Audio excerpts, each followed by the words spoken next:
आज का जो मेरा ये वीडियो रहेगा वो आपकी बहुत सारी कन्फ्यूज़न को दूर कर देगा।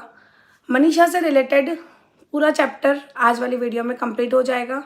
सेकंड वन, जो मेरे बंद कमरे का राज, वो आज पूरी की पूरी बात मैं एक्सप्लेन कर दूंगी। और तीसरी, जो आप सबके दिमाग में चल रही है कि मैंने मेरे वीडियो में ये बोला था कि सचिन मनीषा से मेरा रिश्ता ख़त्म अगस्त में, तो फिर जनवरी के फंक्शन में मेरी बेबी शॉवर में सचिन मनीषा कैसे आए, मतलब सचिन कैसे आया, मनीषा तो आई नहीं थी। तो वो सारी बातें मैं आज आपको एक एक चीज़ें एक्सप्लेन करूँगी। सो कृपया पूरा एंड तक देखना, उसके बाद ही कोई बात पे डिसीजन लेना, कोई बात में डिस्कस करना, ठीक है। तो सबसे पहला पॉइंट है कि सचिन मेरे घर पे बेबी शावर के फंक्शन में कैसे आया, जबकि मैंने आपको बता रखा है कि अगस्त में मेरा और सचिन मनीषा का रिश्ता ख़त्म हो गया। तो मैं आपको बता दूं कि अगस्त से लेके दिसंबर तक मेरा और सचिन का कोई कांटेक्ट नहीं हुआ, कोई भी कांटेक्ट नहीं हुआ। और नेहा का और मेरा रेगुलर में हमारी बातचीत होती थी, और वो बात सिर्फ नेहा और मेरी ही होती थी। सचिन का कोई भी मैटर नहीं आया बीच में अगस्त से लेके दिसंबर तक। फिर दिसंबर एंड में सचिन का मैसेज आता है, जो हम पूरे ग्रुप ना एक साथ कम्युनिटी भेजती है हमारे पूरे ग्रुप सर्कल में कि भाई फंक्शन है, ये इवेंट है, आना है। तो उस दौरान सचिन ने वो कमेंट में ये लिखा हुआ था कम्युनिटी में कि भाई जिसको जिसको आना है प्लीज़ आप कंफर्म कर दो, मुझे बुकिंग करनी है। तो मैसेज इधर आया और विद इन 5 सेकेंड में मैंने उसको वॉइस नोट भेज दिया कि सचिन भैया थैंक यू, आपने मुझे इन्विटेशन दिया, बट मेरी तबीयत ठीक नहीं है तो मैं नहीं आऊँगी, मेरा घर अलाउ नहीं करेगा। मैंने ये उसको रिवर्ट किया और उसने ओके बोला और हमारी चैट खत्म हो गई, क्योंकि मुझे जाना ही नहीं था उसके घर। फिर आती है बात 9 जनवरी की, क्योंकि 7 जनवरी को सचिन के घर पे फंक्शन था, तो जितने भी इनविटेशन देने थे मुझे लगा मैं 9 जनवरी से स्टार्ट करूंगी। वैसे सारे दोस्तों को पता था कि ये फंक्शन है, बट जो एक कॉल जाया जाता है ऑफिशियली, वो मैंने 9 जनवरी से स्टार्ट किया था। 9 जनवरी को मैंने सारे क्रिएटर्स को कॉल किया। उस दौरान मुझे ये पता चला कि अमित किट्टो और अंकुश स्वाति अभी भी सचिन के घर पे है, तो मैंने 9 जनवरी को उन दोनों को कॉल नहीं किया कि चलो वो सचिन के घर से चले जाएंगे फिर कॉल करूंगी।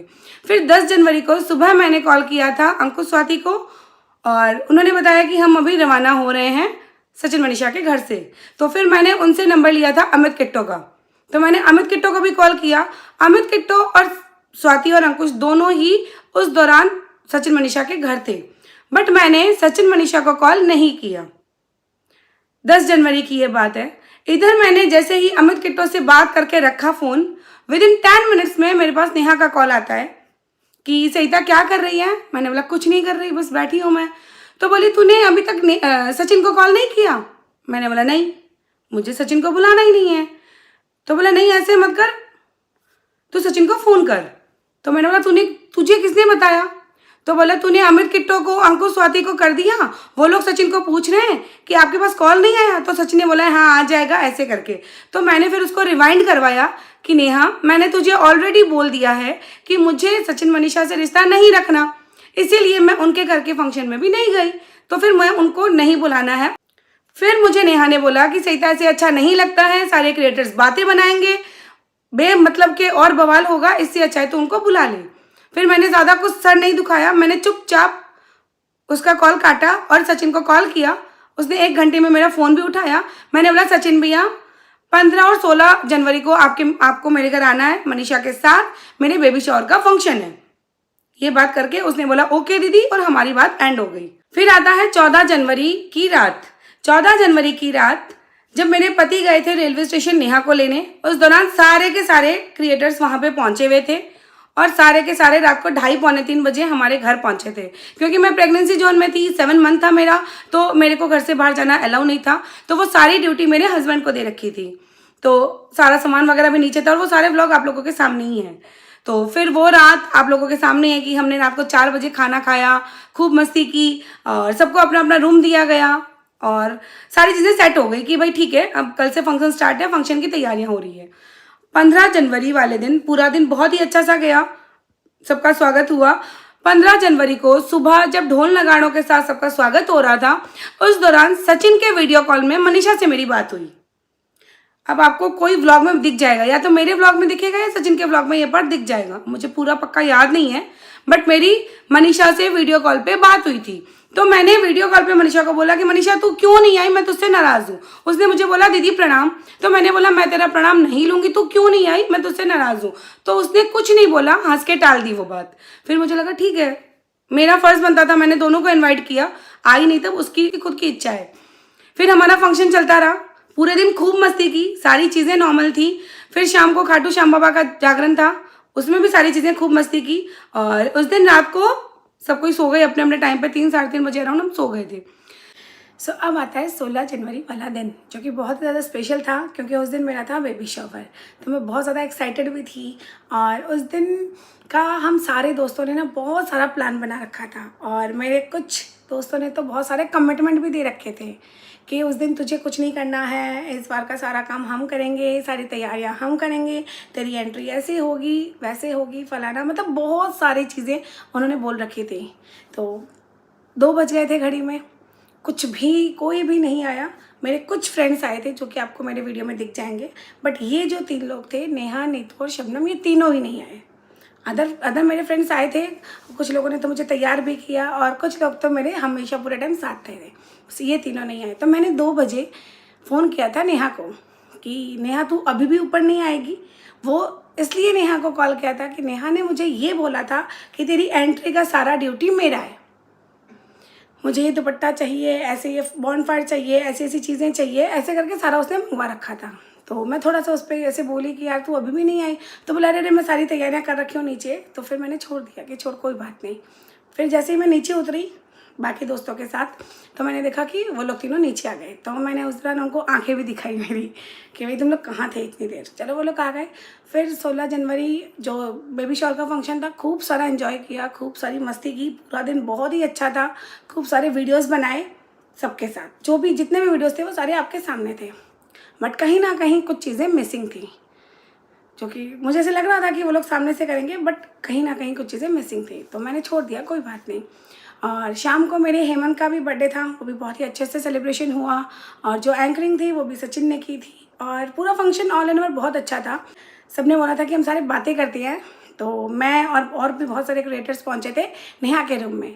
तो वहाँ पे ऑलरेडी नेहा, सचिन, नीतू, शबनम बातें कर ही रहे थे। तो हम सारे क्रिएटर वहीं पहुँच गए। और वो वीडियो आप लोगों के सामने है कि हमने बहुत सारी बातें की, बहुत सारे लोगों की तारीफ़ें की, बहुत सारे लोगों की मतलब खिंचाई भी की जो वहाँ पे मौजूद थे उनकी। तो किसी की खिंचाई हो रही थी और किसी की तारीफ़ हो रही थी। ऐसे करते करते हमारी बातें होते होते सुबह की 7 बज गई थी। मैं बोली थी कि जाके 2-3 घंटे सो जाती हूँ, क्योंकि फिर सुबह मेरी फैमिली भी है, वो भी सारी है, तो वो लोग भी कोई कोई जाएंगे, तो मुझे सबको सी ऑफ करना होगा। लेकिन मैं बार बार ऊपर नीचे नहीं कर सकती थी, घर वालों ने मना किया हुआ था।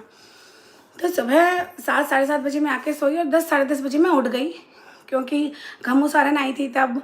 और रिश्तों के रॉकस्टार वाले जो भैया हैं वो भी आए थे अपनी वाइफ के साथ। और भी ऐसे रक्षा की रसोई आई थी तब। नहीं, रक्षा की रसोई तो उसी दिन रात को निकल गई थी। हाँ, रक्षा की रसोई तो उस दिन रात को निकल गई थी। और ये लोग आए थे सी ऑफ करने, भाई बाय बोलने। तो हमने बातें की, और फिर मेरी पूरी फैमिली भी थी, कुछ दीदी लोग जा रहे थे, तो हमारी बातें हुई। फिर आया कि सोनिया का कटिंग। पूरे दिन में कोई आया नहीं मेरे पास, एक आकांक्षा आई थी, और सोनिया अपनी सारी तैयारियां करके सोनिया ऊपर आई थी। सोनिया ऊपर आई और उसका केक मंगवाया हुआ था कि भाई उसका 700 के होने वाला था। तो हम सब ने 700 के का सेलिब्रेशन कर रहे थे। तो उस दौरान सोनिया ने कॉल किया था नेहा को, और उसका वेट किया गया। जब वो आई तब हम सब ने केक कटिंग किया, खूब सारी एंजॉय किया। और कुछ फ्रेंड्स उस दौरान अपने घर जा रहे थे, सब कोई चले गए नीचे। उस दौरान मेरे पास रुकी थी आकांक्षा और शबनम। अब यहाँ पे जो मैं रूम में थी, अब पूरा ध्यान से सुनना ये कहानी।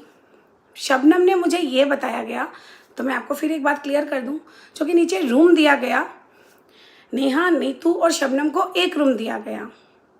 शबनम और फौजी जीजू को एक, नीतू के हस्बैंड को और फौजी जीजू को एक रूम दिया गया। और जो नेहा का भाई था वो किसी और रूम में शिफ्ट था, मतलब ऐसे करके रूम थे। तो जिस रूम में नेहा, नीतू, शबनम थे, तो मैं तो सोची थी कि भाई अच्छा सा कंफर्टेबल है, दोस्त लोग हैं, मस्ती करेंगे।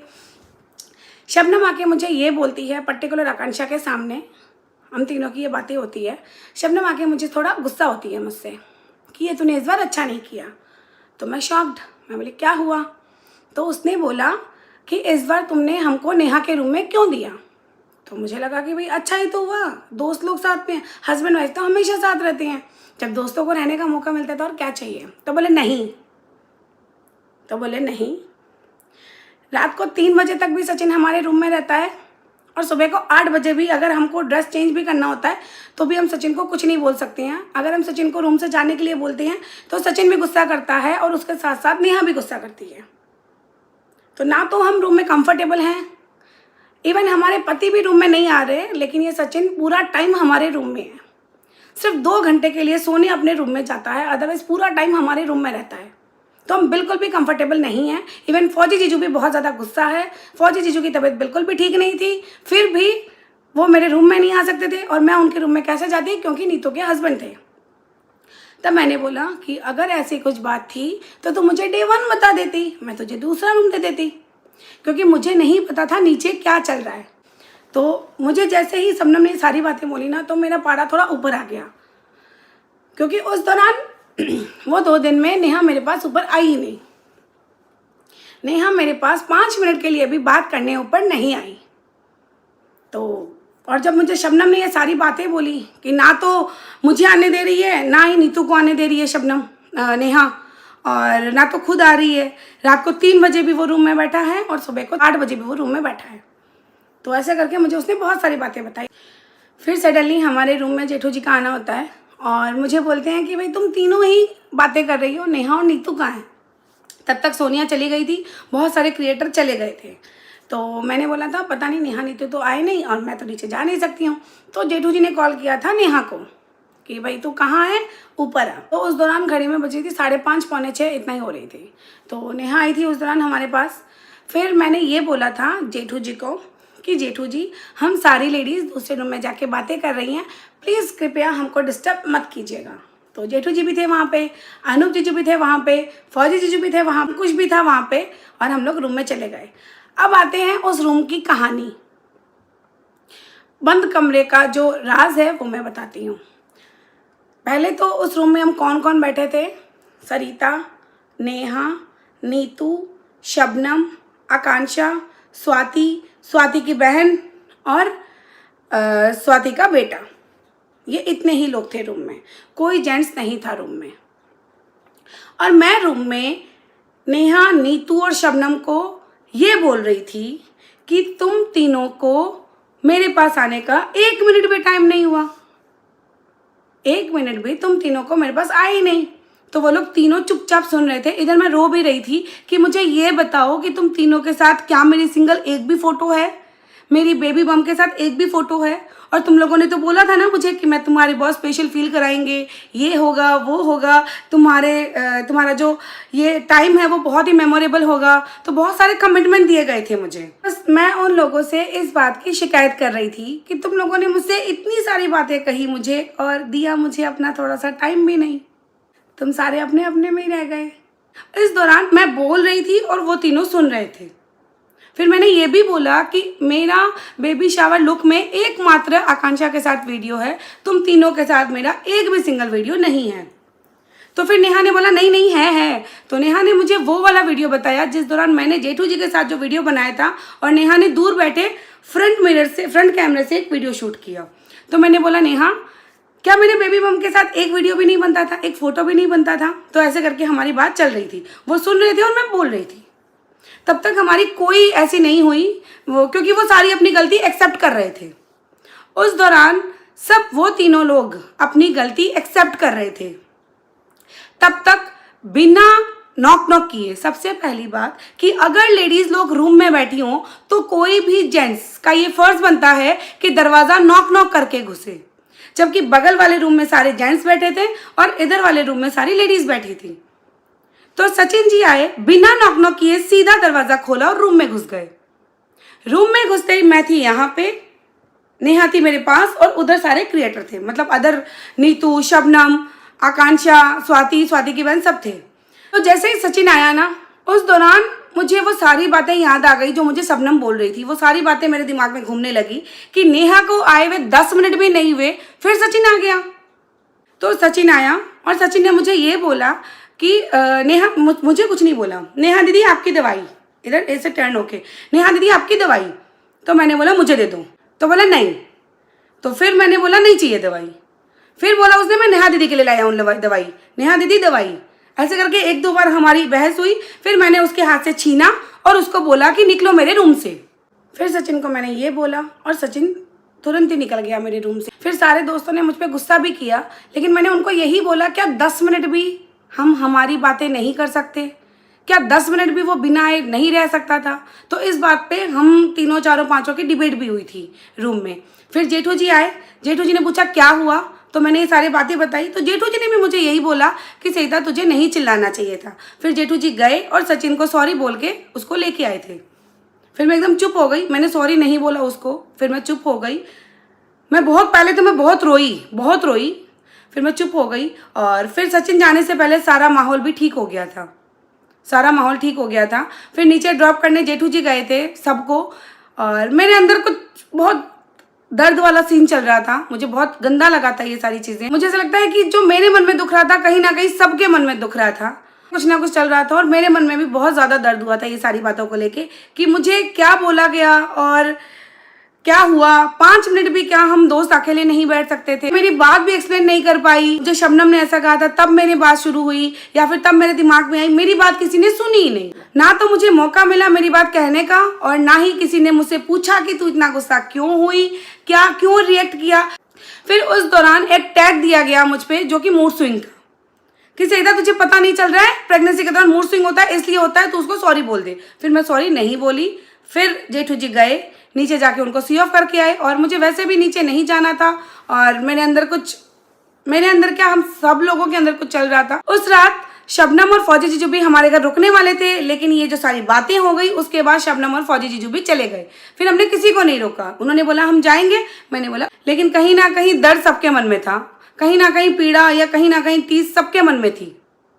तो ये है वो बंद कमरे का राज, जो कि बेबुनियाद बेमतलब के इतना घुमाया गया और मुझे इतना ज़्यादा इस मैटर में मुझे डिफेम किया गया कि मैंने घर आए मेहमान का बेइज्जती की, मैंने घर आए मेहमान की खातिरदारी नहीं की, मैंने घर आए मेहमान की इंसल्ट की। नहीं, ऐसा कुछ नहीं किया था मैंने, कुछ भी नहीं। आप सारे के सारे मेरे व्लॉग्स चेक कर सकती हो, मेरे नहीं, हर एक क्रिएटर के जाके, कि मैंने क्या किया था। मैं तो एक प्रेग्नेंट लेडी थी, मुझे तो फिर भी नीचे जाना नहीं था, लेकिन मेरे हस्बैंड ने अपना 100 नहीं 1000% दिया था। और सिर्फ मेरे हस्बैंड ने नहीं, मेरे जेठ जी, जिठानी जी, मेरी पूरी फैमिली ने, क्योंकि जब मैं तिलक नहीं कर सकती थी ना, तो मेरे पूरी फैमिली ने मिलके मेरे पूरे क्रिएटरों का, मेरे दोस्तों का स्वागत किया, वेलकम किया। और बराबर मेरी एक की जगह वो 50 लोग खड़े थे।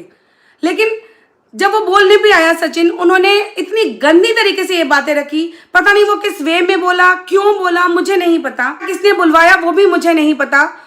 बट मुझे बहुत ज़्यादा बुरा लगा, बहुत ज़्यादा, कि जो चीज़ मैंने की नहीं, उस वजह से मेरे घर की, मेरे इतने मान सम्मान आदर की इतनी गंदी तरीके से किया। तो ये सारी थी बंद कमरे की सच्चाई। तो मैं आपको पहले दिन से यही रिक्वेस्ट कर रही थी कि मनीषा को गलत मत बोलिए, क्योंकि मनीषा के खुद के साथ धोखा हुआ है। तो इसका जो कारण है वो मैं आपको बताती हूँ कि ये जो लास्ट 15 डेज से जो भी ये चल रहा था वाईटी पे, ये सारी चीज़ें जब मैंने देखी, अभी 6 से 7 दिन पहले मैंने कॉल किया था मनीषा को, मैंने सामने से कॉल किया था मनीषा को और उसको पूछा पहले कि मनीषा तो कैसी है। तो ऑब्वियसली इस दौरान कोई भी वाइफ ठीक नहीं होगी, तो वो बहुत रोने के तगार में थी। उसके बाद मैंने मनीषा को ये बोला था कि मनीषा, जब मैंने तेरे लिए स्टैंड लिया था जुलाई में, तब तूने तेरे कदम पीछे क्यों लिए? तो उसने मुझे ये बताया कि दीदी उस टाइम मैं भी कंफर्म नहीं थी।